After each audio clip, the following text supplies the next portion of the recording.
هل حصل معاك إن ChatGPT النسخة الفري يقف فجأة أثناء تحليلات الإكسل ويقول لك استنى 24 ساعة؟ فخلينا نشوف كام تحليل فعليا نقدر نعمله قبل ما نوصل للليمت، وجودة النتيجة بتبقى عاملة إزاي. أول حاجة هحتاج أرفق ملف الإكسل اللي فيه الرو داتا اللي أنا عايز أعملها، بس لازم أعمل لوج إن عشان أرفق أي ملف حتى في النسخة الفري. وبعد ما عملت لوج إن هبتدي بأول تحليل، فهرفق الملف وبعدين هديله البرومت الأول، وهطلب منه يعمل لي جداول تحليلية للرو داتا اللي في الملف. وبعد ما تشات جي بي تي يخلص هحمل الملف اللي فيه النتيجة، وهلاحظ انه طلع لي التحليلات بالظبط زي ما انا كنت عايز في تابة جديدة. ودلوقتي هعمل الخطوة التانية وهي تنسيق التحليلات دي. فاديته نفس الملف اللي هو اداني فيه النتيجة في الخطوة اللي فاتت، واديته برومت تنسيق عشان ينسق التحليلات اللي هو اداها لي في الخطوة الأولى.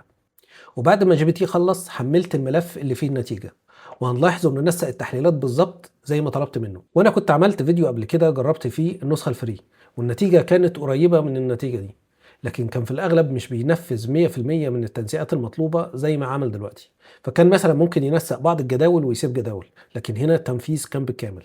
وخلينا نبتدي بالتحليل الثالث، وهو اني هطلب من تشات جي بي تي مقترحات من التحليلات والبيانات اللي في الملف. فاديته الملف اللي فيه التحليلات المنسقة، وطلبت منه اقتراحات في تابة جديدة. واداني اقتراحات ولكن مش كتير، ولكن نقدر نقول انها مقبولة. ولكن الملحوظة الأكبر هنا إنه اداني الاقتراحات من غير ما يمسح التنسيقات بتاعة التابة اللي هو نساها قبل كده. لكن في الفيرجنات الأقدم كان بيمسح التنسيق تماما من التابات القديمة لو طلبت منه أي حاجة يعملها على الملف، وعشان كده كان لازم نعمل التنسيق آخر خطوة. لكن دلوقتي النتيجة مظبوطة، وبعد ما طلبت منه الثلاث طلبات دول وقف فجأة واداني الرسالة دي، وبيقول لي وصلت للليمت الخاص بالتحليلات المسموح، واستنى 24 ساعة وجرب تاني. وخلي بالك الليمت بتاع عدد التحليلات مختلف عن عدد المحادثات.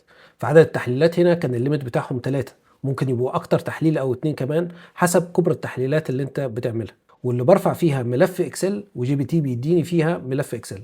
لكن المحادثات العادية ليها ليميت مختلف، فالليميت بتاعها حوالي 10 محادثات وبتجدده كل 5 ساعات، مش 24 ساعة زي التحليلات هنا. وبعدين سألت تشات جي بي تي ايه الفيرجن اللي استخدمته عشان تديني النتيجة دي، وقال لي فيرجن 5.2، وده نفس الفيرجن اللي موجود في النسخة المدفوعة دلوقتي اللي هي تشات جي بي تي بلس. ده معناه النسخة الفري بتستخدم دلوقتي نفس فيرجن بلس، على عكس الفيديو اللي فات وكان فيه النسخة الفري بتستخدم فيرجن أقدم من النسخة البلس.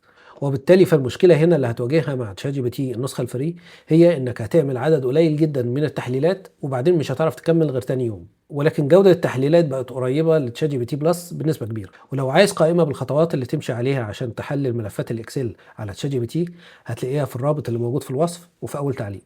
وما تنساش تشترك في القناة عشان تشوف باقي الفيديوهات. سلام.